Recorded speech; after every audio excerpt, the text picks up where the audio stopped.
I'm Chris Auger, and I'm in the BOOclub. Ladies and gentlemen, welcome to another episode of the Battle of Ontario Hockey Podcast, featuring a Senators fan and a Leafs fan. We're here to talk about your two favorite teams, the rest of the NHL, local hockey, hockey all around the world, and to bring back memories from your favorite hockey teams and players. If you love the Leafs, Sens, B-Sens, NHL, or any other hockey, including the late Belleville Bulls, you are going to want to tune into our podcast. The gloves are off, the buckets are spinning, let's get the chirps flying. Welcome to the BOOclub! Hey guys, welcome to another episode of the Battle of Ontario Hockey Podcast. I'm Flem, and the Pay It Forward Sports hat, that's Brokey. So guys, we got a big episode coming up for you today. Former Wellington Duke, Chicago Blackhawks draft pick, Belleville native Chris Auger is going to join the podcast later today and tell us about his hockey career. So we're excited to have Chris on. And Brokey, how's it going, buddy? Where are you? It looks warm wherever you are. It doesn't look like that here. Oh, I'm just behind one of those green screens where it pretends you're warm. That's all, Yeah, buddy. okay, I got it. Yeah. No, I'm in Mexico, but I'm home. I'm home Thursday, so I know you missed me, buddy. But I'm home Thursday. But no, we had a great podcast the other day with the releasing or interview, we should say, with Auger, and we both know Auger. Growing up and whatnot. I actually played a year. I think it was novice with him. We talk a little bit about that, and then I played against him with Trenton. And he was on Wellington when he got drafted that year, and he throws a couple little jabs in there. You'll have to listen, guys, but it's good. It's good. Fleming, I think, asked him what was it, like your FU memory or something? Yeah, of course, it was against Trenton, he said there was a few point nights back in those Trenton Wellington days for him. There was. Yeah, well, when you get a few 5-on-3s there, OJ. But no, it was awesome. It was an awesome interview. He has some really, really good points, some good stories. I really liked his idea of a hockey team in Belleville, which you can share about that, whether it's a junior team or a pro team. So there's lots to go on about, and it was a fun time, and I know he enjoyed it as well. Yeah, so we'll get into the OJ interview here in just a couple minutes, guys. But first, we got some stuff for Pay It Forward Sports to talk about. So, Brokey, do you want to start with that, buddy? Yeah, so Kings of 4-on-4, massive tournament in we call it the Quinte region because it will be at multiple rinks. Guys, this is at a full-blown rink. It's not at World Elite, smaller arena, but it is 4-on-4, so there's going to be lots of ice. It's April 8th to 10th, and the winning team wins it to Caesars Palace in Las Vegas. Of course, if you don't want to go to Las Vegas and you win, you can use it as a travel credit. So your team could go on a golf package or whatever you want to do, guys. You don't have to go to Las Vegas. But imagine your team winning a trip. How amazing would that be? Somebody's going to win it. Not only that, if you think, hey, we don't think we have a good chance to win, but we'd like to enter, it'd be a ton of fun. One random team selected at random in the tournament will win Team Blue Jays tickets, bus trip included, from Belleville. How unreal is that going to be? That's going to be a pile of fun this summer. It's $1,100 to get in, which is less than $100 per guy with these great prizes, guys. There is going to be even more prizes to come out as well. It's going to be a ton of fun. So get your team in now. We're starting to really fill up. So I don't know, in the next few weeks, we might get full here. So guys, if you're thinking about getting in, I'd get in right away. And we do have another tournament, pre-tournament for that.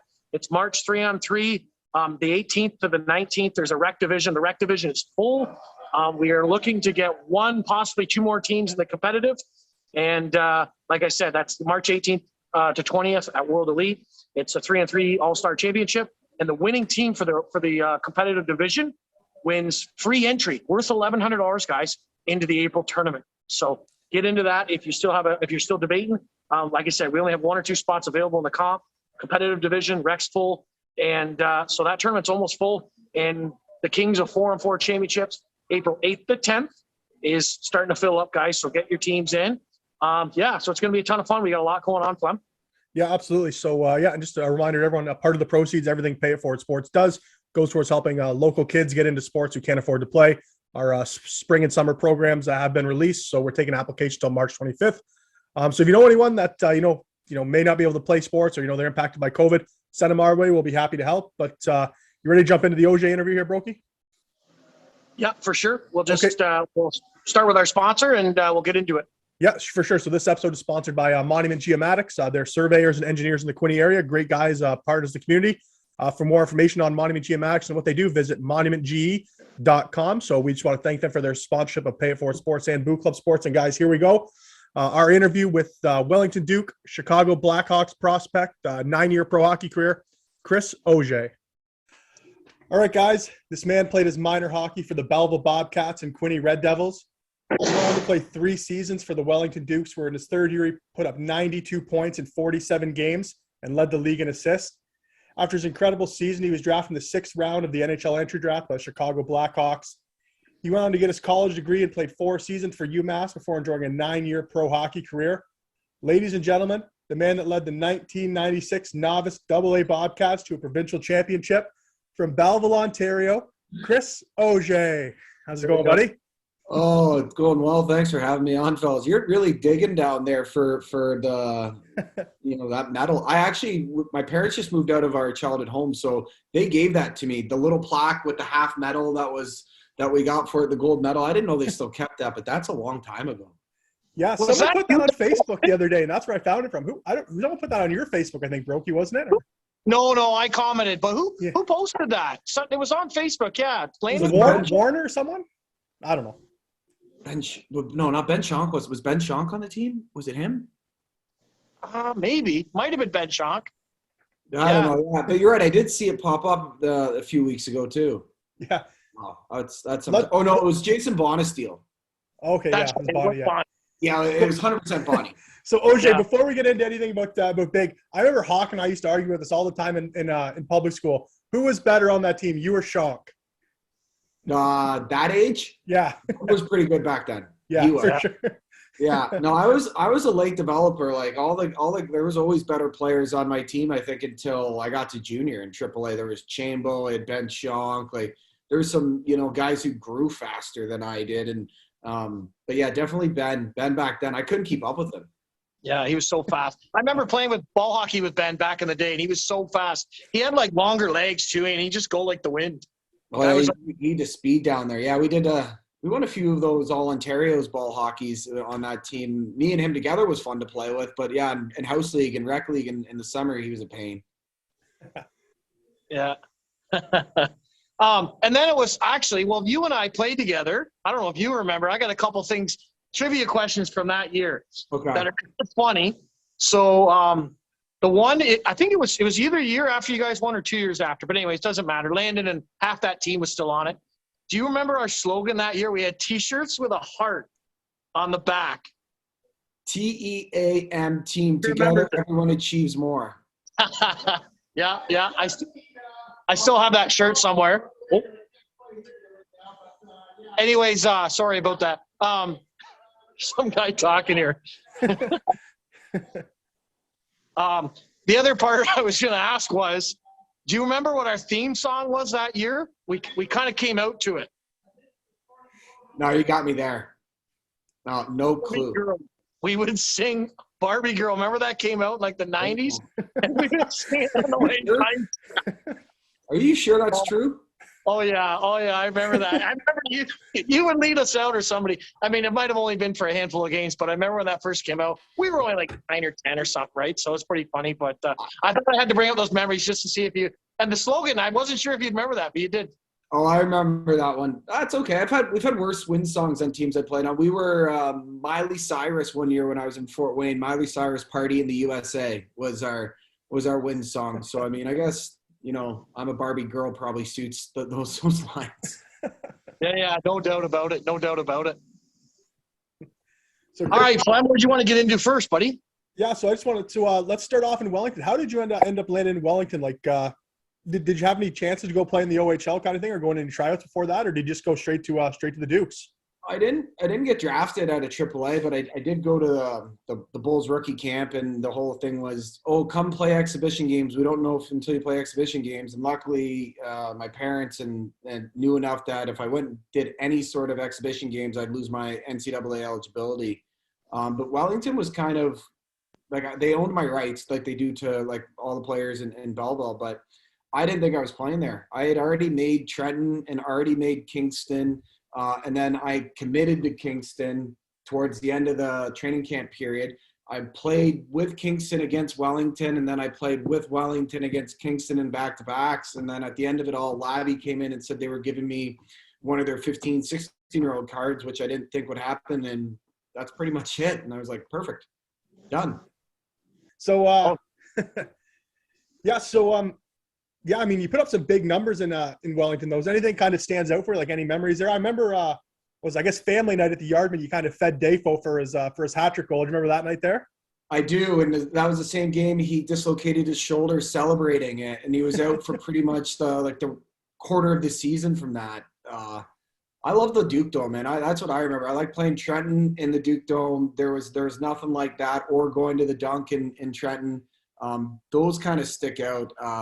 We had some pretty good playoff runs in Wellington. Never got it done. Like, we lost to James Neal when he played for Bowmanville. Like, he single-handedly destroyed us in the playoffs.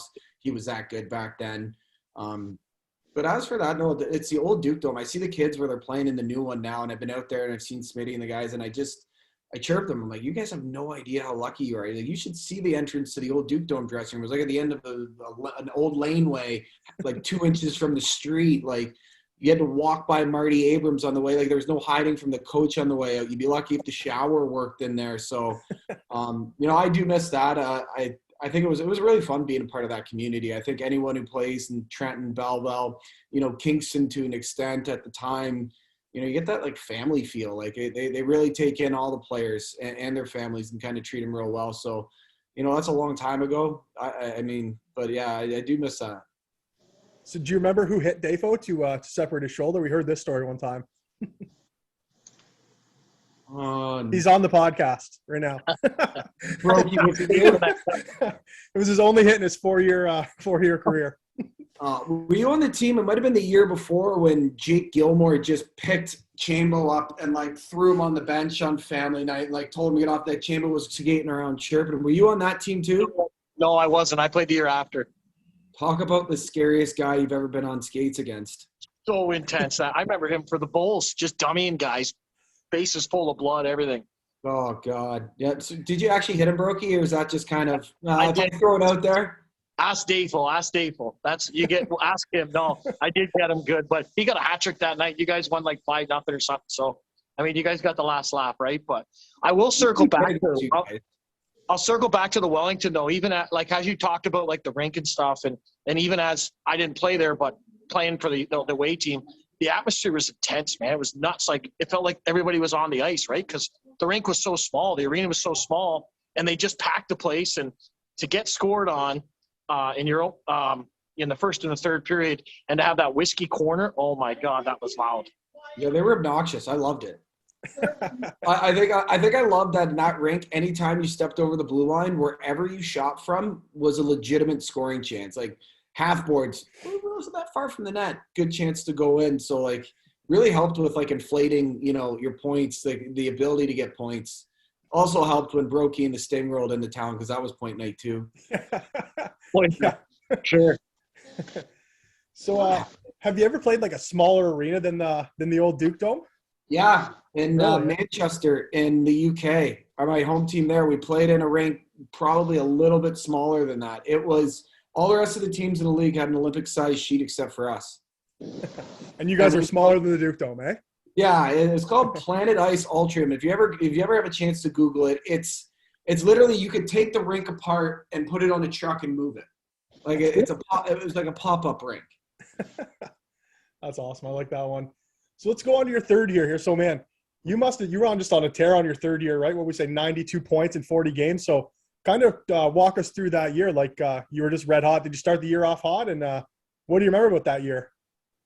I remember it went by really quick. To be honest, I didn't really start thinking about any of the point stuff until it like got after Christmas and Lavi kind of pointed out, and he's like, you're getting close to getting the record. Like I obviously knew I was having a good year, but it was like 3-point night after like 3-point night, and it just started the spinfall for me. And I got to do like the prospects tournament, so I missed a few games. So when I came back from that prospects out in Saskatchewan, I was like, okay, there's a chance maybe to break a record or something here. And we weren't that good my last year, but I mean, like I had unreal line mates. Like I had Dafo and Dafo and Sean Turner. Like, and who else did I have? Flum was there too. Like I was pretty lucky with the guys I was playing with. So it worked out pretty well in my favor, being like, I was still only 18, still had like, I think with 2 or 3 years left there, but we were, the points were probably something to do with a little bit of,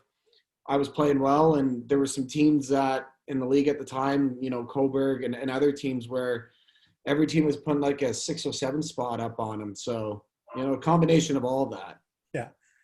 So, I mean, did you so when you're in your third year and you're kind of on that tear, like, and you're not in the OHL, like, did you have any like aspirations of ever going to the OHL or like kind of, because I'm sure like it would have been some offers at that point. Like, did that ever come up? Oh, I turned down going to the OHL. I think each year I was in junior. I signed my national letter of intent pretty early with Lowell, so I had signed it during my second year in Wellington.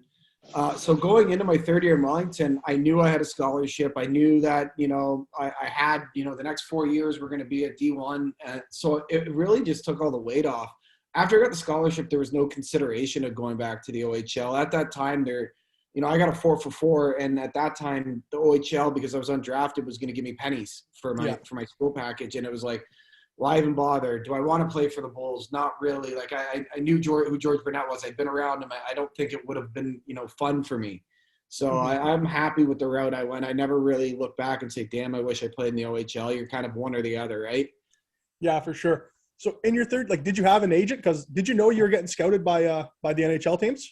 Yeah, I ended up getting an agent halfway through the year when my name came on the mid-season rankings. So a bunch of people reached out, and I think it was Jason Spreke at the time got a hold of somebody he knew who was, I think it was Andrew Raycroft's agent at the time. Anyway, so they got me in touch, and it was my family advisor, not agent. And as the season progressed, I started getting calls. I started getting packets to fill out for teams. Did some phone interviews. Was pretty lucky. I was ranked 101 going into the draft, so I was only the top 100 have to go to the combine, so I did not have to go. But I went up into the meeting, so that was like huge for me because I hated working out and I hated everything to do with the gym. And I'm sure if they saw me work out, they'd have been like, maybe not even a 6th rounder. Maybe we just don't draft this guy at all. Did you know it was Chicago though, or what were you thinking? Was there other teams you think you might have went to, or? I never even talked to them. I didn't hear anything about it. I think at the time we were pretty convinced it was either going to be the Islanders or the Oilers, but those are the ones that showed the most interest. But at the same time, my agent and advisor at the time, he goes, it's a crapshoot. He goes, once you mix in the European people to the draft, you're kind of projected between the 4th and 7th round, and guys are projected and then just as easily get drafted as they don't. So I was like, I didn't go to the draft. We had that year with my dad's 50th birthday party, so we had a huge party for him, and so happened to be the night of the draft. So it turned out to be a pretty wild night. Ending up sure. Can you tell us anything about the party that night after you got the news about getting drafted? I'm sure the old man was pumped too. I mean, Matt and Joe's would have been a blur. I'm probably sure I was walking around telling everyone I'm playing in the NHL, just being talking shit. But I remember swearing a ton, and like my parents' closest friends were there, and they were like, we know you're excited, but can you stop? And I'm dropping F-bombs just left, right, and center. And 18 years old at the time, so probably not a real classy drunk. That's funny. So that was your dad's 50th birthday that happened, that you got drafted? Yeah. That's a cool story. That's something you guys will probably remember forever, eh? Yeah, it was. It's something we still talk about. We still have some good memories from that. I mean, it's weird how the draft kind of goes. Like, do I wish I was there now? Yeah, but if I went, I probably wouldn't have got drafted, and I'd have just been a kid sitting there.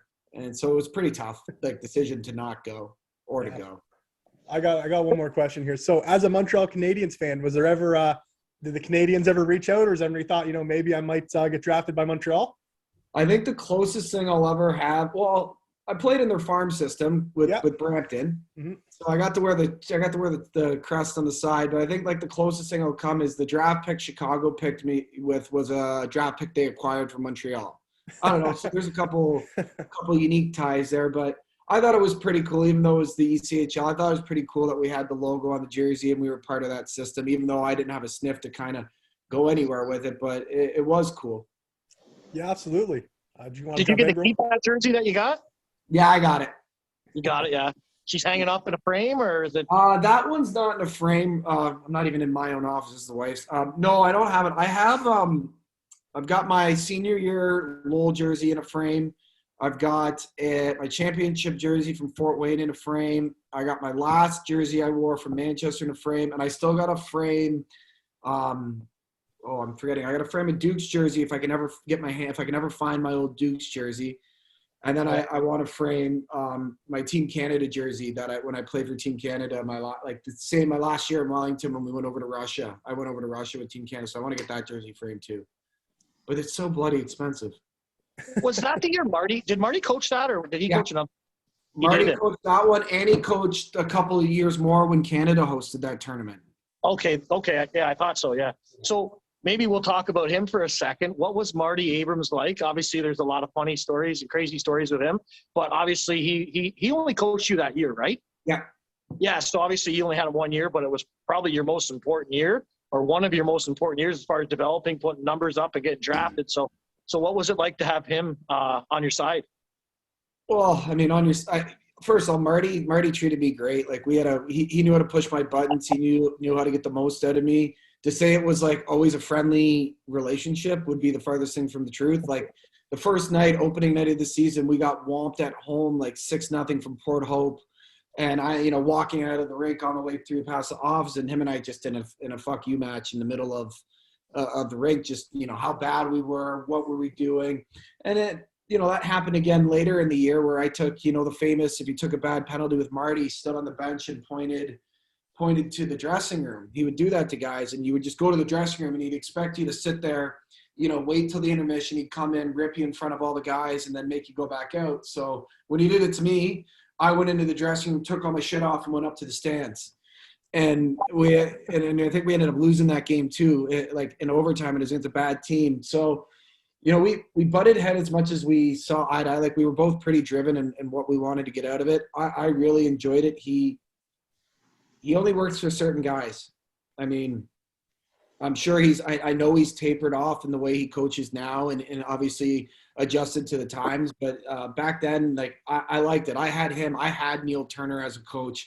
I had Joey Edwards as a coach. Like that's what was my background. Like if somebody wasn't yelling at you to do your job, which was completely justifiable because they've taught it to you over and over and over again in practice. So I was just like, you're right. I am dumb. I should have done the way you told me to do it. So, but now you can't say that anymore or anything along those lines. No, I think he'd almost have to grow with the times, right? And I think probably having Woody just on his side too, a younger guy, definitely helps him in that aspect, right? Going through the years. But, it's the old school coaching way, right? It's what it was like, and even way worse when you hear stories of like the 70s and 80s, right? Floyd Crawford and whatnot. Like some of the stories that those Crawford boys have and whatnot are pretty insane. They make those ones look like nothing, right? So, but I think the worst it ever got with Marty, at least when in the year I was there, and I actually thought it was hilarious. He did it about 2 or 3 times that year. He would come in the dressing room in the middle of a period or after a period, and he'd be so pissed, and he would just go around the room pointing at guys. Tried to trade him, I can't. Nobody wants him. And then he'd be like, he's trying, he's just not good enough. Point at the goalie. Just one save. Literally all we're asking for is one save. And like he would continue around the room and he'd be like, you want to go to Bancroft? I'll trade you there for laundry detergent. Like it was just, and I thought it was the funniest shit I've ever heard. Like, but I mean, I can get it. It's probably, guys, it hit guys pretty personal. But for me, I was like laughing. Like I had my jersey over my face in tears. So the night you went to the night you got undressed and went upstairs, what was there any repercussions from that? What did Marty say after that one?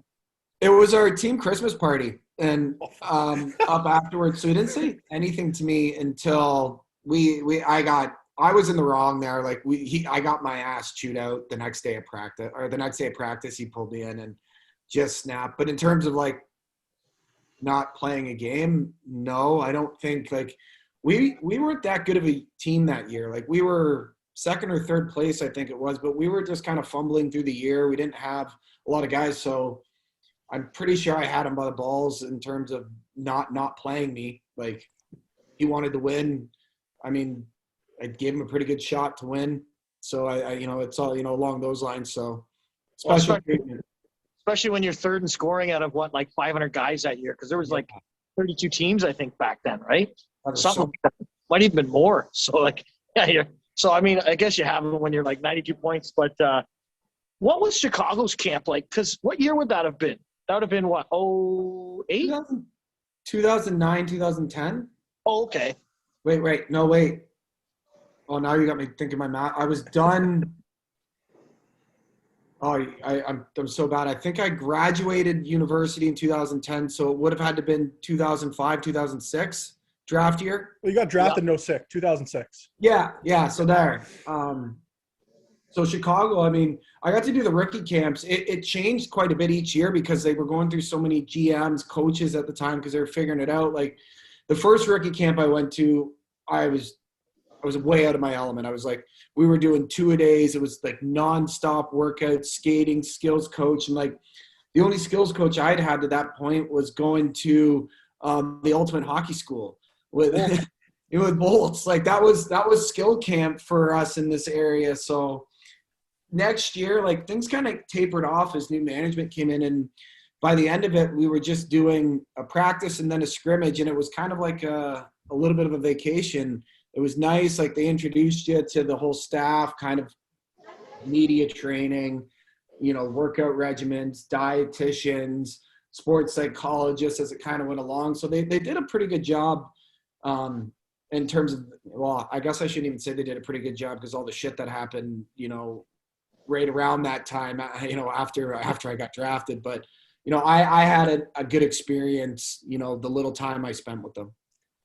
So were you in rookie camp with Jonathan Taves? Your pardon? Were you in rookie camp with Taves? Because you were drafted the same year as JT, right? Yeah, I was with them for a few years because he went back to school after he got drafted.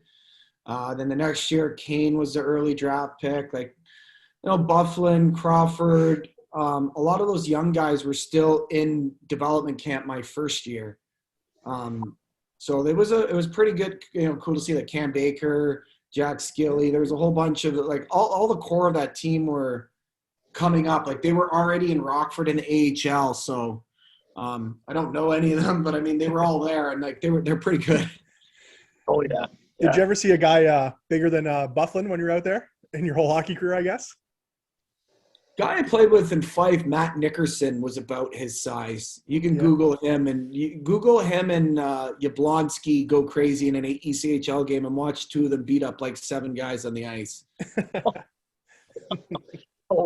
He was a big guy. Yeah, there's no doubt about that. Yeah.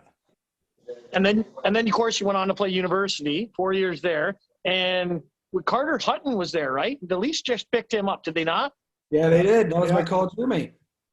Yeah. Oh, he was your roommate. Mm-hmm. Oh, so what can you tell us about him? Unreal guy. He's a goalie, real quirky, high energy. One of the most dedicated hockey guys I have ever met. Obviously to do what he's done, you have to be, but he lives and breathes it. He would have been a 21-year-old freshman, which is the last year of eligibility.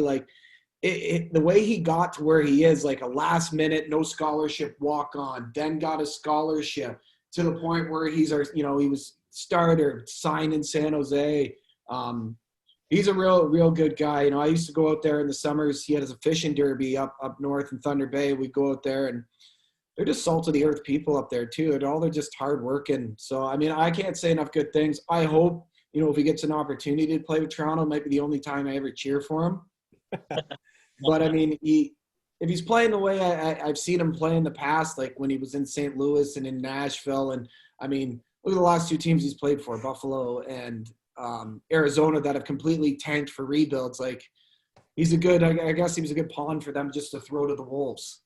But, I think he had some good depth for the Leafs. I'm sure you guys don't want to use him. But I'll take any goalie right now over those 2 plugs we got. They give him 7 goals a game.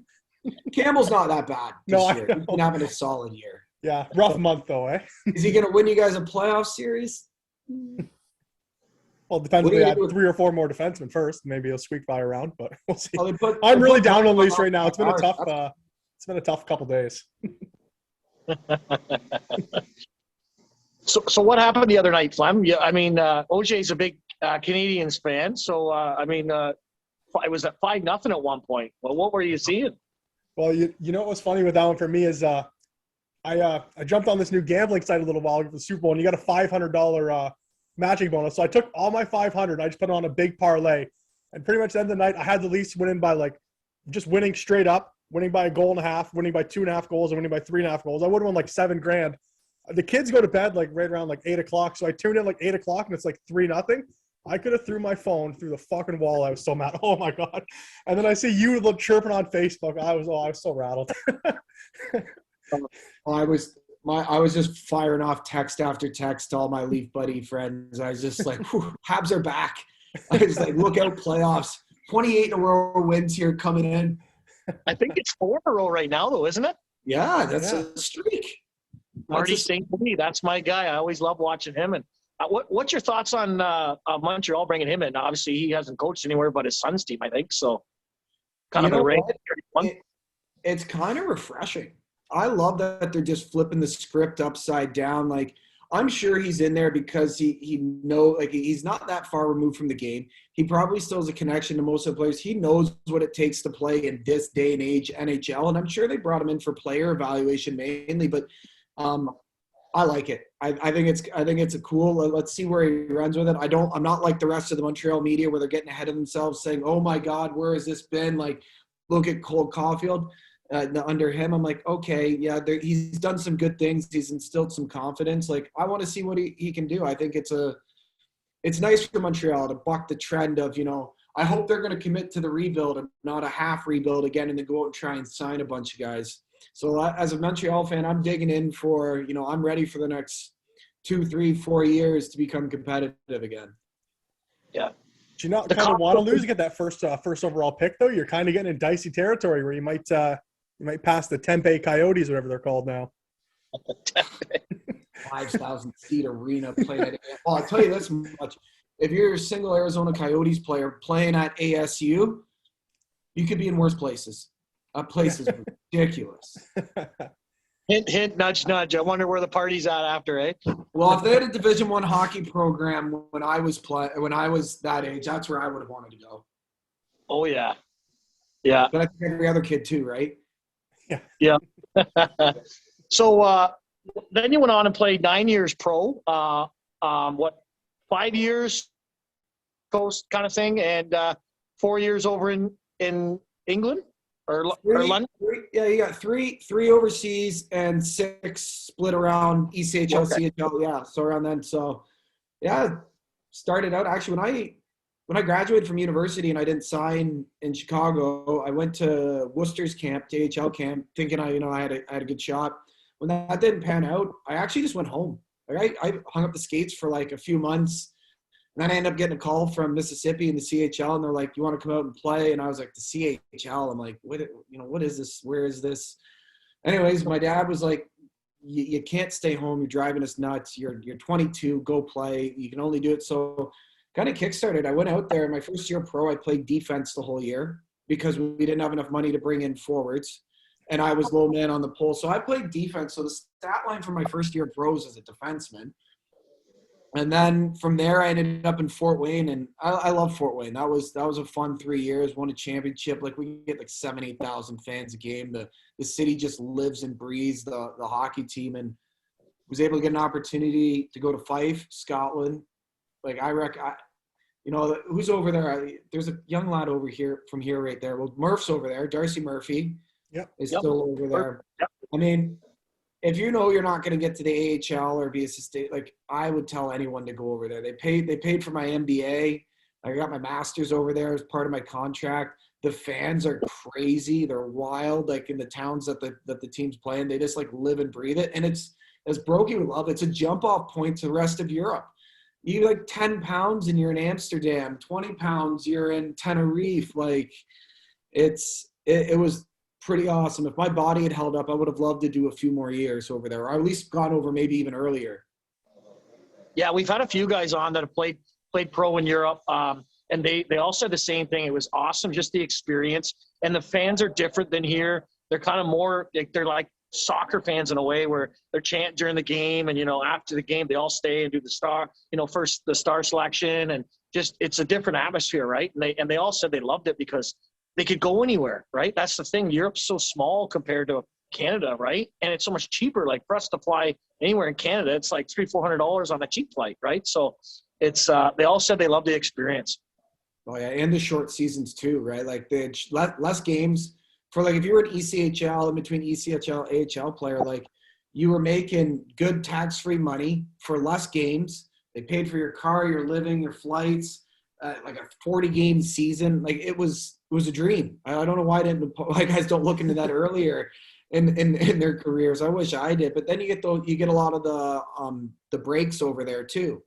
Like they have a lot of the national breaks, and you're able to squeeze out for like 3-4 days, and you could get anywhere. Yeah. Any good night out of town, or any good weekends you can tell us about on the podcast? I don't have anything remotely close to PG. I'll tell you this. Well, we're not PG. It's okay. It's just the internet. One of the biggest buddies I ever played with, and I sat beside him in the dressing room when I was in Brampton, was David Ling.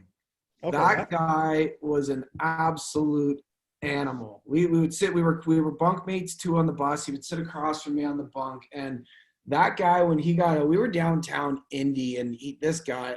Well, I can't say that. Honestly, all I can say is that the stories this guy had, and like one of the most genuinely nice human beings, but just savage, and all in the same.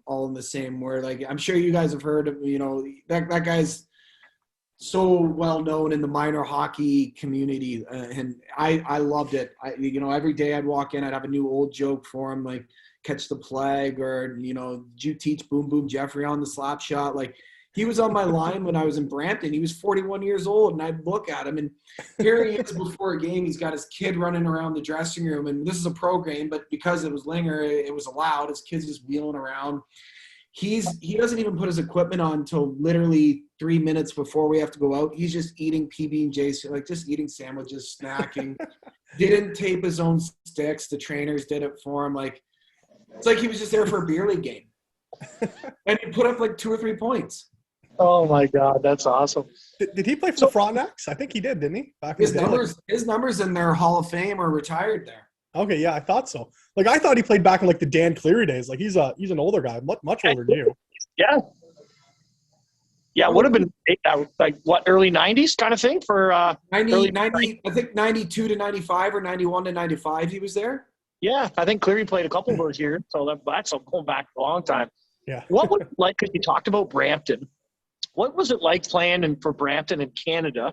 Because minor pro hockey in Canada is different than the States, right? So you played for Fort Wayne, right? And you talk about so many fans in Brampton. I know I went to one of their games once. Andrew Courtney was playing in town. I don't think you weren't on Brampton then. But anyways, what was it like? Like, is Canada a pro town or a pro place, or is it better, you think, to stick to junior? It's not for Brampton. I'll tell you that much. I mean, like, the arena was, the arena's incredible. The dressing room was incredible. Like, from an organization standpoint, like, we had an unreal team bus. The travel kind of sucked, but when you're playing minor leagues, the travel sucks regardless. I mean, yeah, there was the fans that we did have, like, there was maybe 500-600, 1,000 maybe a game. They loved it. They were obviously the battalion fans. I don't think that market works for it. I think if you look out in like Trois-Rivières and out in Newfoundland, those are markets that are great for it. And I would have loved to have seen an ECHL team in Belleville over an AHL team. I think the city would have welcomed that a little more. I think it would have it would have been a little more entertaining. It would have been a little more community-based. I think it would have been a good fit in Belleville, because they could have gone in that same kind of upstate division, northern division. I think the fans here would have certainly enjoyed that, because at least then it could have been team-owned or like city-owned or privately owned. With the B-Sens, like, are they leaving in 2 years? Are they good? I think that would have been a good move. But Brampton, there's a reason there's no hockey team there anymore. And it's unfortunate. I mean, because the facility, you have that facility, then a mile down the road, you have where the Ice Dogs play. Mhm. Yeah, but it's funny you said that because we talked to a lot of people, and even on this podcast, many people, and they always said, Belleville's a junior city kind of thing, but no one has said it would have been better to have let's say an East Coast team or a Central team. And I like that pick on it because you're right. It's more related to junior, more of the players stick around kind of thing rather than going up and down, and so that's a good take on that. I like that because it is more of a, you get used to the players and it's more of a rough and tough. It's a different league, right, than the AHL. Well, if you just think about it, like during the time when I played, if there was an ECHL option in Belleville, you could have had homegrown guys like me, Scott Fleming, Darcy Murphy, Dylan Clark, Andrew. Like at that level, you can have homegrown. Like there's more of a chance to have homegrown talent and a household name. So you can build a team, and like Flem, me, Courtney Murphy, like. They wouldn't be just throw-ons on the team. We were productive ECHL players, so it's not like, they're just on the team from their belly. You could have built, and there's guys coming up in the Belleville area. You could have a Luke Brown, like, back there on that. There's plenty of other guys from the area, and you could have made that. Curtis Leonard, I don't know if he's still playing, but like, yep. There's that feel. That's why I thought it could work in Belleville. I thought that Belleville's a community that wants to be attached to their team, wants to have a feel for it. I don't think that's there with the Baby Sens, and I don't think they'll get a junior team again. So I mean, like that's my if they want good hockey in Belleville, I think that's the most sustainable route. I love that take though. I love it. So good job on that. You never know if the B Sens leave, which I can't see them being here forever, but you never know. If we don't get an OHL team, then that's another option, right? Is the league down if it's ECHL or I think CHL amalgamated, but you never know. After my first year, we all went over to the East. It just became one league. It was essentially the same, except the CHL paid better because there was less rules. There was no union there. There was less rules, so they could pay guys under the table. So that was disappointing when we went to the ECHL. It was like, oh, sorry guys, those envelopes of cash you guys used to get, you're not going to get them anymore. And I was like, I better start thinking about Europe. Yeah. Just quick, why don't you think an OHL team would ever come back to Belleville? You just think that bridge is kind of burned, or like is the rink still not big enough kind of thing? Well, I don't think it has to do with the rink. I just think that you still have Kingston, you still have Peterborough, you still have Oshawa. I don't think that from an OHL perspective that they would be willing to, because they won't give them a new franchise. And what franchise are they moving? Like, are you going to take Flint or Plymouth? I don't see that ever becoming an option in Belleville. Hopefully I'm wrong. I would love to see the Bulls. I'd get season tickets if the Bulls ever came back. I went there, I'm sure, like you guys did, Wednesday night hockey, like when we weren't playing hockey. That was, finish AAA practice, try and squeak through the doors at the Wally Dever and catch part of the game. But I just don't see that, anywhere down the line. I could be wrong. I'm probably wrong. I don't know. Yeah. Well, time will tell. Yeah. And I got one here, bro. So your playoff run in Fort Wayne, what was that like? Can you walk us through that? And what was it like winning the championship there? It was unreal. It was a grueling because we bust. So Fort Wayne our first round opponent was Rapid City, so that was an 18-hour bus trip. Our second round was Courtney's team in Kansas City. That was a 12-hour round trip, and like we got down in.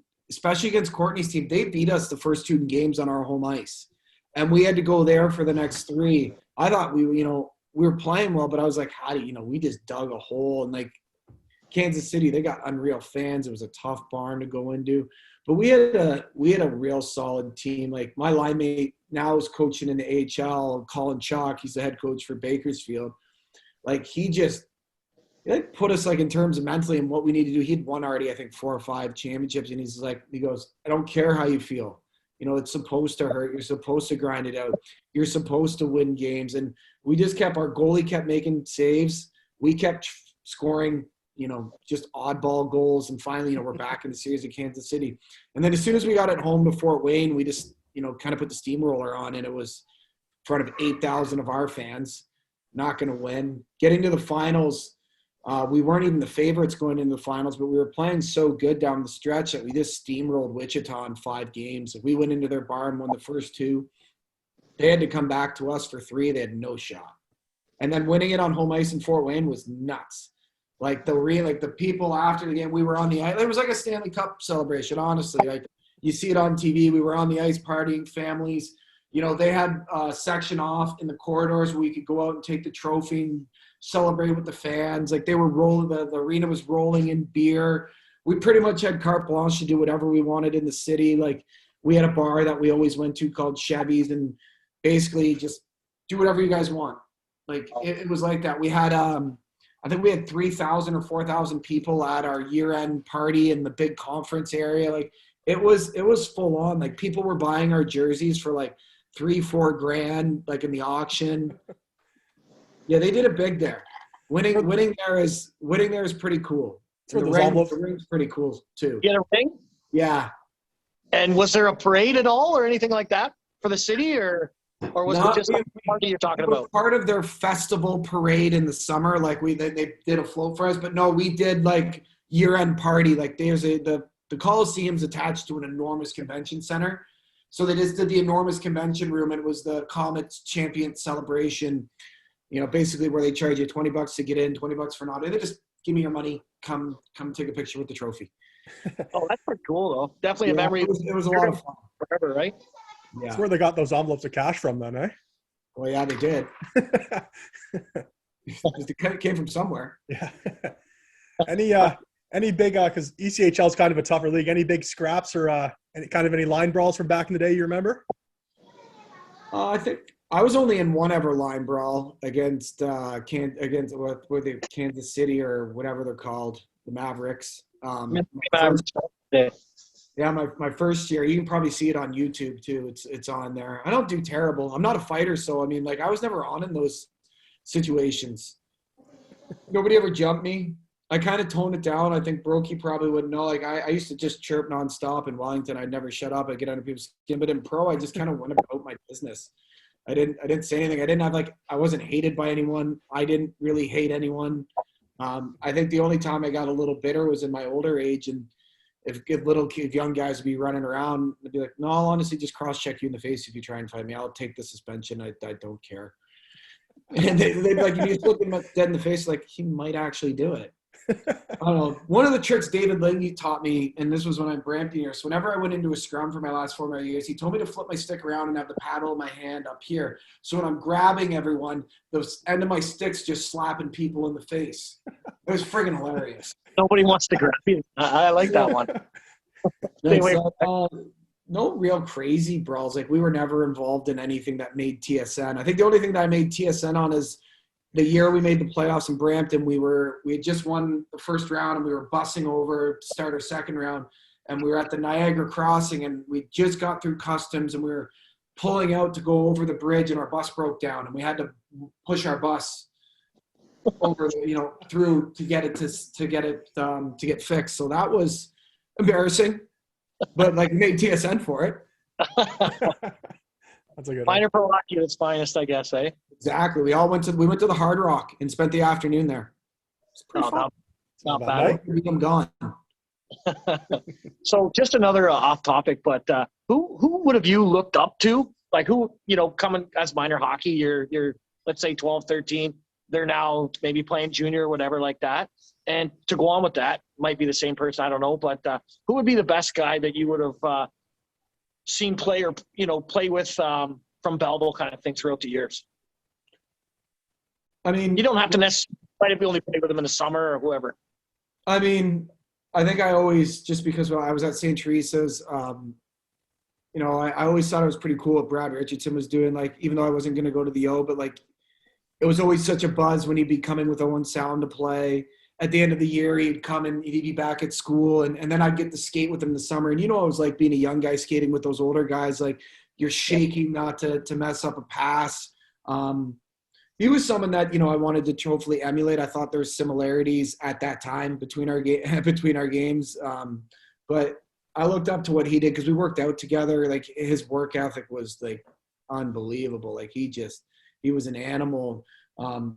even so, like before I got to Lowell, he was in Lowell playing in the AHL, and I was like, oh, kind of coincidence going there. And then to get to Lowell, and the way people talked about him there, like, doesn't surprise me one bit that he's had a was a 12-year NHL career, like, and still going. But in terms of Belleville guys, it probably, it would definitely be him. I didn't, in our age group, there really wasn't, none of us really did anything. And out of ours, like a few of us went on and played, school, but most of us, same kind of story. The line ended early. What was it like kind of growing up and like Josh Chamberlain was always the big name for your age. Like you said, you were a late groomer, right? Or bloomer, sorry. And I remember him being like the big name. And then you going to play with each other in Wellington. So what was it like playing with him then? I mean, growing up, he tore apart AAA, right? When in those younger years, we were all just living in the shadow. I think in, looking back on it, probably benefited me. I mean, I just kind of got to do me. There was no expectations, and not like there was much expectations in AAA hockey back then. Then when I got older and kind of, when we got to Wellington, I think I was started to be seen as my own player, and then I wasn't just the guy who played on the team with Chambo. Like I started to kind of stretch my legs and show maybe, this guy is way more talented than him. And, but it was good. We pushed each other. We were good buddies, but at the same time, we punched each other in the face, like, on multiple occasions. Like, it was just that type of friendship back then. I mean, obviously, Timmy was pretty intense for him. Like, his dad, really wanted it for him, and everyone develops at different stages. Josh being early and me being obviously not really coming in and finding my own game till my last year at AAA and like my first couple of years in Wellington. Yeah. The other guy I asked you about was Scotty Fleming. So Scotty's my age. I grew up with him. Actually, me, him, and Brendan all played together. Tyke and novice kind of thing, eh, Flem? Yeah. Yeah. So what was? Did you play? You played over in Europe with him too, didn't you? I played with him in Fort Wayne. So he when he finished school, he signed an AHL deal, and he got that really bad concussion, and he stopped playing, like during his first year. So he retired. So he retired for a full year, and then I convinced him to drive down to Fort Wayne at the end of my second season there to go to the Indy 500 with me and party for 4 days. And during that time, during our drunken induced talks, I convinced him, and I didn't even convince Fort Wayne that there's I had convinced him that I could get him a contract with Fort Wayne, and I hadn't, not knowing if I could even do that. Anyways, we ended up making it work, and they're like, okay, because we know you, we'll bring this kid in and we'll give him a shot. And I mean, Flem just did the rest. Like, you played with him. Like, the kid was a stud in college. He was a captain at Dartmouth. Like, he was so athletic, was just like riding a bike. So it was pretty cool. We played that year together, and then we went to Fife together. So having those 2 years together, like, some pretty sweet memories. Like, we were roommates in Fort Wayne and in Fife. So like we were pretty lucky. Not too often, like, your childhood best friend and you just kind of get to follow each other, be with, play with each other for a couple of years. Cause like I tried to get him to come to Lowell to go to school, but he was like, no, I'm going to Ivy League. And I'm like, I can't get an Ivy League. I'm not smart enough. So, yeah, he was a smart kid and always like, I don't want to say undercover. I feel like maybe that's the right way. Like an undercover hard worker. Like he was always working his butt off. He was so quiet. Good too, right? Like quiet. That's the word I like, Flem. He was quiet. He didn't notice him, but at the end of the night, like, he'd be like, oh, he had 1 or 2 points. He was on, like, he won 60% of his face-offs. Like, how many takeaways? Like, he just went about his business, and he did it well and efficiently. I think that's like one of the biggest compliments you can give. Like, he played in every situation. Like, you wouldn't think, you're like, oh, is he that skilled? Then you look like, oh, he had 60 points last year. Like, yeah. Yeah, I always kind of thought he was like a Matt Stajan type guy, eh? Like, just kind of like that, I thought. Go ahead, bro. Yeah, I think that's a good comparison. It's a good comparison. You got anything else, Brokey, or? Shoot, I'm gone. Oh, I got one here, OJ. So, what was it like going over to Russia playing for Team Canada? Can you kind of walk us through that journey? And yeah, what was it like over there? It's scary as fuck, man. Guys in our team had guns pulled on them coming home from the market. Like, we had to stay in a hotel outside of St. Petersburg that was specifically set up with our own like guards. Like, we were in because they wanted to have all the teams in a secured location. I mean, their idea of secured is a little funny because I mean, there's the whole bar was just full of hookers. Like that was the experience. Like, there was like hookers, alcohol. Don't get robbed when you go to the store and back. But the hockey was incredible. Like, the fans are passionate, but like, you're just walking through a train of hookers when you're trying to get out to the rink, and it's like 10 ruble or 100 ruble, 1,000 ruble, and you're like, nah, talk to you after. And then you just kind of on your way to the rink. But the hockey was fun. It was a pretty cool experience. We were really out of our depth. Like, we weren't even the best of the best in junior A. We were a team of guys that had gotten put together who got beat out of playoffs early in junior A. And we got worked. Well, we actually tied Russia, which was a complete fluke. But we got worked by everyone else, which was their World Junior warm-up tournament. So it was all their World Junior players for the next year. And they just skated circles around us. Like, it was good. But it was so much fun. The experience, the different culture. Like, not somewhere I'd want to live. I have friends who have played in Russia. Like, I talked to Lalo and other guys. Like, Maybe, yeah. Like, I don't think I ever would have wanted to go there. Even like David Ling used to tell me he used to get an envelope, but he would get paid some in cash, and he would have to hire his own security to get him to the bank because everyone, like fans, would know because the teams were owned by mobs. People would know when they were getting paid, so they had to get their cash somehow safely to a bank and then wire transfer it home. Yeah, I've heard that too. I think Smitty was the one that said something about ball hockey a few years ago. He's like, man, the things you've heard about Russia, I guarantee 90% of them are true. Like, it's nuts over there. And another guy who you mentioned, but I won't say his name, did say he'll come on the podcast when he's retired because he doesn't want to get in trouble because he's still playing. Well, I know he'll get himself in trouble when he does that easy enough. No, yeah, that's the only country I would say that about. Like, the horror stories about playing around. That, like, you're right, 90% of it's probably true, and people are like, no, it can't be. It's like, probably. Didn't Smitty have to play goalie for a few games or something because they wouldn't? He had to dress as the backup goalie. Yeah. Well, he was hurt. Oh, your defenseman, and it's supposed to be this. Well, it probably is the second best league in the world, arguably with the AHL, right? But that's just crazy. I agree. Yeah. Yeah. And to put a defenseman in, I love it. But did you put up any points in that tournament or no? In Russia? Yeah. Yeah. Well, they're not accurate on elite prospects. I'm still pissed about that. But yeah, I had a good tournament. That was just over. I think I had like 6 points in 4 games. Like, there, I scored against Russia in the first game. Like, the huge, dream you were in a Team Canada Sally, like junior over the top, like windmill, everything, bow and arrow. Yeah, pretty embarrassing, but score with a Canada jersey on, you kind of have to do it.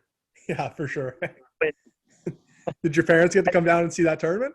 No, they didn't. No, it was unfortunate. It got put because, like, literally it got beat out, and then they were like, do you want to go to Russia? And I was like, sure. When are we going? They're like, week and a half. And I was like, sounds good. Like, we hastily met in Toronto for a 2-day camp. Like, we literally got there one day, skated, woke up the next morning, skated, then went to the airport and flew to Russia. That was our camp. Is that our coach? Is it the same tournament that they do now though? Because they do it like during the season, don't they? Or it's a different. So the one over there was called like the Grand Prix, and then Canada created their own, probably for safety reasons, just to have everyone come over here. But then they did Canada East, Canada West. Then they would invite, what was it, like Sweden, Russia. I don't even know if they do that anymore. Yeah, I'm not sure with COVID and everything. Probably not, right? Yeah. But I think BMO played on that, but it was like Canada East, so it was something a little bit different than what you would have done, right? Like, yours was pre, I guess, right? Yeah, ours would have been after the season. This one they kind of organized mid-season, so players would leave their team for a couple weeks. Yeah, Canada had 2 teams. They did East and West, so the BCHL wanted like their own all-star team, and then Canada East, all the other teams all the other leagues can go on that team. Yeah. I will say that I did do that. When we went out to Prospects game, I was on the Eastern team and we played all the we played the all-star team from the BCHL team. They're in line that the BCHL is like probably a better league than what we were playing. Those kids were animals. They were big boys. They played hard. And we played in Yorkton, Saskatchewan, and like it felt like we were playing against men compared to like all of us little Ontario skilled, like, don't hit me. There's a lot of farmers and whatnot out there, right? Like they're built differently. They're working out differently. They're not a gym. They're out in the field doing hay bales or whatever, right? They're the rough and tough. Well, Flem, you got any other questions, bud? Yeah, I got one. So OJ, give us one moment during your career, like maybe from Wellington on, where you just you did something clear, like I'm the fucking man right now. I'm the fucking man. The night actually would have been Wellington, and Dafo can attest to this. We were playing, it was game 6 against Trenton at your barn. We'd had I think it was like a pretty shitty first period, but I think like Dafo and I had each had a point or something, and Marty came in and ripped my line, which was I think me, Dafo, and Chambo at the time, and like just scalded us in front of the entire team. And Dafo and I motherfuck him on the way out and be like, we'll show you. And that night, I think we ended up winning like 7-2 or 8-2. And I had like 6 or 7 points and Dafo had like 7 or 8. And we walked back into the dressing room, just great to Marty. And like, that was a pretty good kind of like, fuck you moment back to your coach. And like, he didn't care. He's like, hey, you guys did what I wanted you to do. But like, we felt like pretty boss. I felt pretty good, but he got us back the first game the next year against Port Hope because Dafo missed a pregame meeting because he was taking a shit. And he was like, you're not fucking playing. And then I snapped on him. He goes, nope, rules are rules. We ended up losing the game anyways, that first game, all because I think Marty wanted to get even with us. And Dafo, Dafo on his own fucking clock, he's taking a shit in the Port Hope public bathroom at the rink. And he comes strolling back into the dressing room and Marty's like, you're done. And like, I freaked out. He freaked out. We didn't win. Nobody won. But I think that was Marty's get back at us for our cockiness after. That would have been our big kind of like, yeah, we're pretty dope.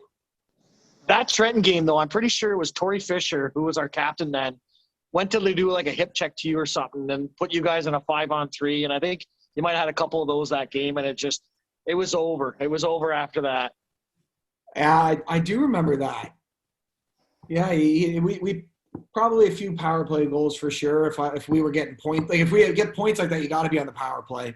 I think the funniest part of it was like Dafo had, Dafo and I probably combined together for 14 points.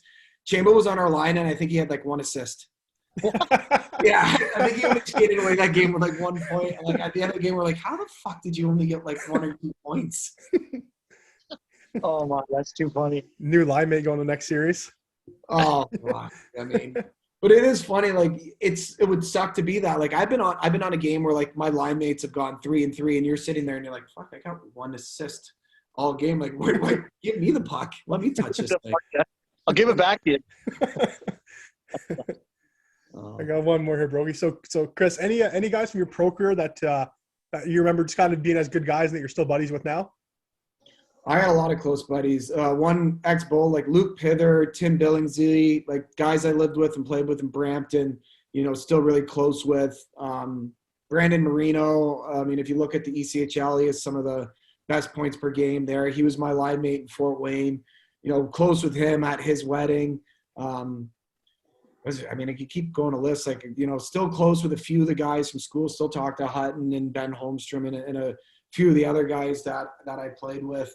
But I mean, like, best in terms of like closest guys, still like Flem. Like even when Flem was living out in Calgary, and we were like, he was my buddy through all of that. So I'd probably say him, and then like the rest of the guys in the air, like Matt Ginn, who was around here as well. Like I keep in touch with. I'm not that far removed to be that too far out of touch yet. I think give it another 3 years, 4 years, and it'd be like I talked to one guy. Yeah. I got one more here, though. Do you ever plan on getting back into the game, whether it's coaching or doing any training or anything like that? I've thought about it. I've been asked. I think at some point, maybe. I definitely, when I finished, I was really burnt out. Like, I didn't put on my skates. I didn't touch my equipment for a year and a half. And then I just started playing in a pickup men's league on Monday nights, the old gas house. As for training and skills, no, there's enough guys around doing that. Doing that right now. Would I love to, if I got the time once, I've got my business established and I'm comfortable where that's at, to get involved again with, a Wellington or a Quinte AAA? Sure. But I don't see that for a little bit. Right now, I'm just, I'm an ex-player and I'm just kind of enjoying not being a part of that, because it consumes your whole life. Like, I couldn't even watch the NHL towards the end of my career. I couldn't even watch any hockey. I was sick of it by the end. So yeah. I just stepped away from it when I stopped, and now I can watch it. Now I can be, like everyone else, I can be a crazy fan for my team, say stupid shit about them, even if, how farce and how unrealistic it is. But, I get to do that now. So I'm enjoying that part of life. Yeah. I hear you there on the coaching though, because like I've done that for a few years, and people don't understand it's a lot of work, right? So to transition directly into that, you're right. You almost need a break, and to grow yourself outside of hockey too, like you said, your business and maybe relationships and all that stuff, right? And then, I know I'm out of it now for, I think, might be 5 years now, and I love to get back into it again. But again, it's got to be the timing. It has to be right? Look at the demand for like the commitment that these young AAA. When we were in AAA, we practiced maybe once a week, and there was no summer stuff. Like, no matter what you get involved in from junior A to AAA, you're making a 4-5 night a week commitment. And, you guys have kids, like, something my wife and I hope that we have, here in the near future. Like, there's prioritizing that. Like, there's going to be a time and a place where, when we're in our 40s, where things have settled, our kids are at a different age, maybe then. That you might teach them. Exactly. Oh, I don't think they let you do that. And I don't think I want to. I'm a big fan of the other parent coaching. I mean, for the start part, teaching the skate, sure, that'll be, I'm going to love that part, but I don't think it's good to coach your own kids. I benefited from having somebody else tell me, because if it was my dad, I probably would have told around him half the time and said no. Well, your dad coached us the year we played together. But that's AA. It's young, yeah. I mean, I'm talking AAA. Like, you're getting closer to that. That's youth hockey's different. Yeah, I think every dad wants to coach your kid's AA team when they're 8 or 9. Yeah, I think that'd be a blast. That's not really coaching. That's babysitting kids on the ice and trying to get them to do things that you want for 50 minutes so their parents don't have to watch them. Yeah, for sure. Good point. But the AAA, you're right, is totally different. I know it's 2 practices a week, plus I think every other week, skills, plus then you got at least 2 games a week, plus tournaments. You're 5 nights a week on average, and plus workouts too. We used to do workouts. So, yeah, it was at least 5. I love AAA. Quinte AAA doesn't pay near enough. No. For that. I don't know what head coaches get now. It might be $500 a month, but that's not a lot of money. You go to the GTA for one of the Toronto AAA organizations. Like, the guy, Colin Chalk, when he left the Belleville Senators as their assistant coach, he took over one of the AAA programs there, and he was making 6 figures.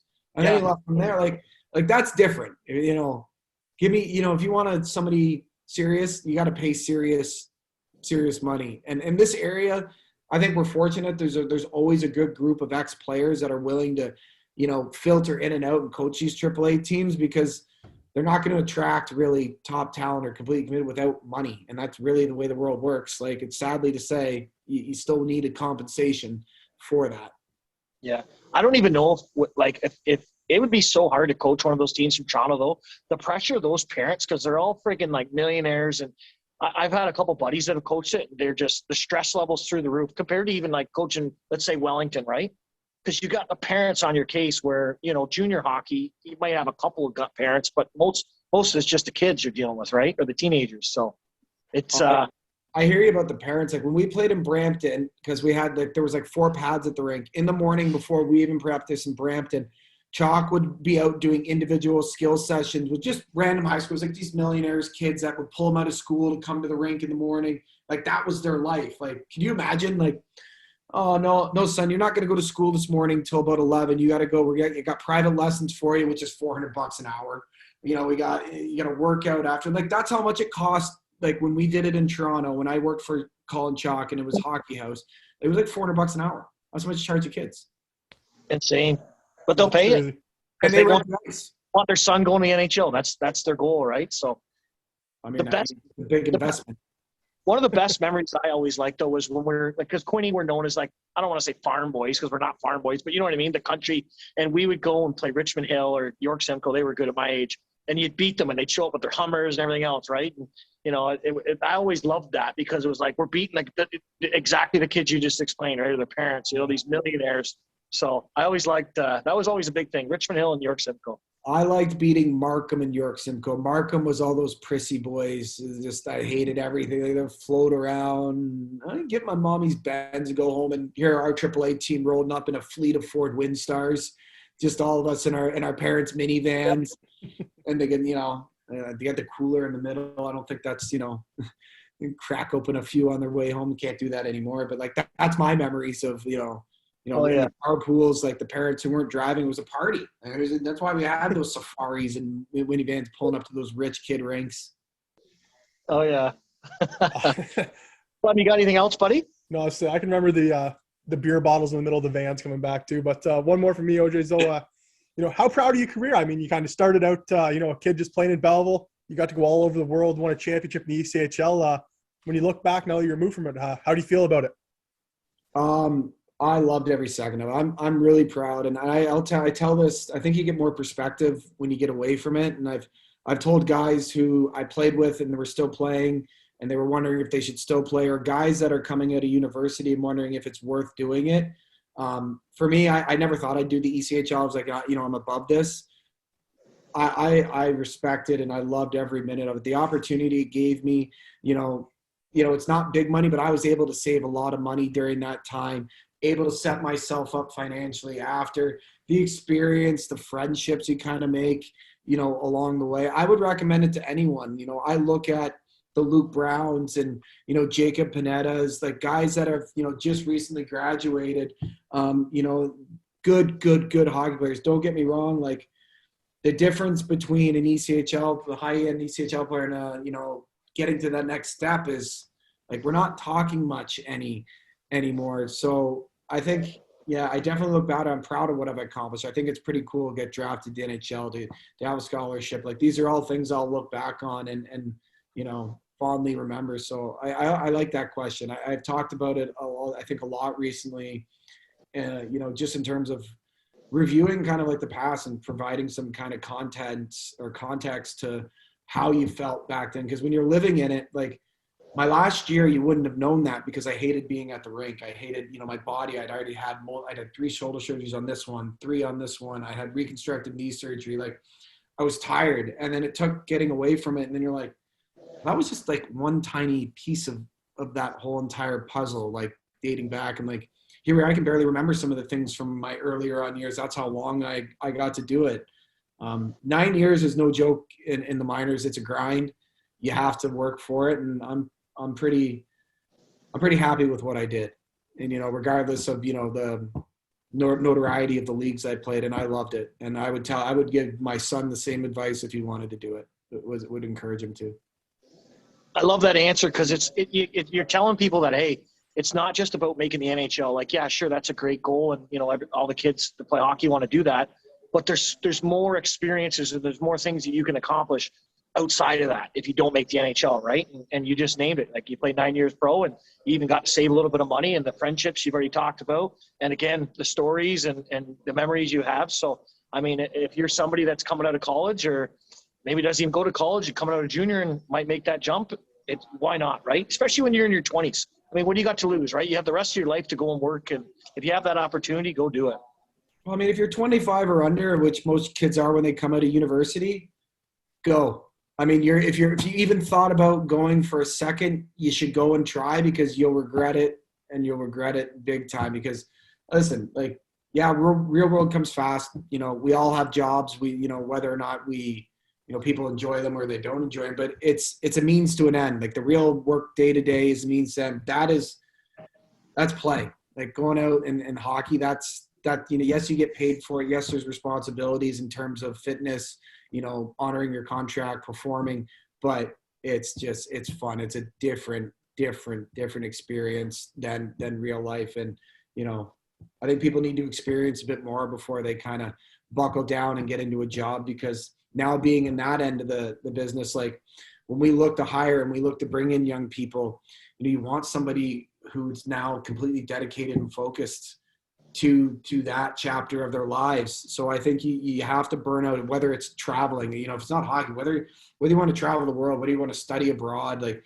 encourage those things to get them. I wouldn't say get them out of your system, but so that you're in a good place when you come home and start a career mentally, so you can devote, like, Jeffrey Brokey, you own a business, like you want the people who work for you to be committed to what you're doing and committed to the company, and not be thinking, maybe I will leave in a couple of weeks and go do this because if maybe there's an opportunity. That's just my opinion, though. Yeah, no, I love it. It's a great opinion for sure. And one guy it was actually our first guest over a year ago, but Andrew Courtney, he went and did the same thing you did. He played college, played in Canada, but then he went and played, you played against him, and look what he did. He went and he met his wife there, and now he lives there, right? So you never know what kind of experience you're going to get. You obviously came back to Belleville, and you've done the same thing, right? Got married. So yeah, exactly. Why not? I love that.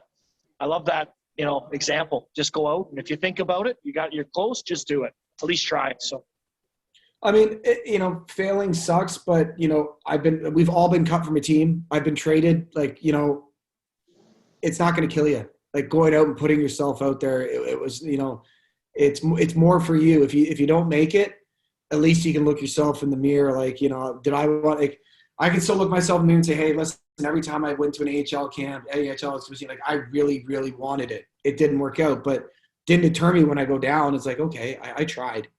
I wasn't good enough, and I'm okay with that. Yeah. Oh, that's great. You had some awesome stories, and I love the honesty that you bring. So it's been a great podcast tonight. So we really appreciate you coming on. No, this was a lot of fun. Thank you guys so much, and we'll chat soon. I'll maybe slide into some of your chirps online with the Leafs, Sens. I mean, Brokey, I don't even know. Do Sens fans even get a say in anything? What's that? No, we only know one of them. So watch. Watch. Montreal might catch them in the standings right this year. Not a chance. Our last couple of games, we're coming. I think Ottawa's probably had the most injuries and COVID missed games of any team. I don't know anybody else. I put Montreal right up there. Excuses, Montreal might be there too, but they got to be neck and neck. But hey, OJ, Montreal's at a cap and they're in last place. That's the scary thing, right? They got to do a lot of decent trades, and there's lots going to happen here at the deadline, I think. I love how flustered you get when we chirp the Sens. Counterattack. OJ, who makes the playoffs first, the Canadians or the Senators? Oh, Senators. Oh, I like the build. I actually do. In all honesty, I actually do like the build of their team. I think that when they put it together, I think they'll be decent. I don't know if they're a cup contender in the next 5 years, but I think they're a playoff team in the next 2 years. Yeah. Well, it's hard to say. You got to make the playoffs first and get some experience, right? But again, you're right. I think it's next year. I think if they're healthy and they get off to a good start, they're making the playoffs.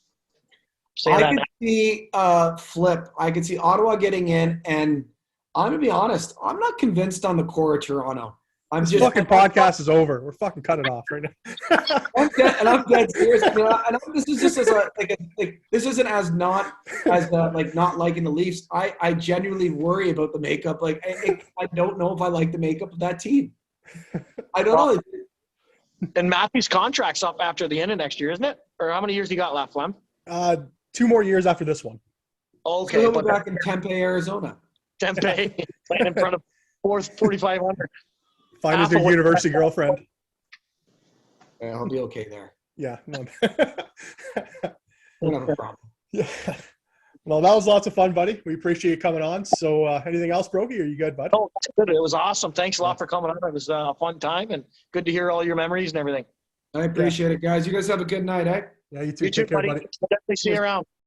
Well, guys, welcome back. That was a ton of fun. OJ was a teammate of mine and played against him again and a draft pick, and he played many, many years pro.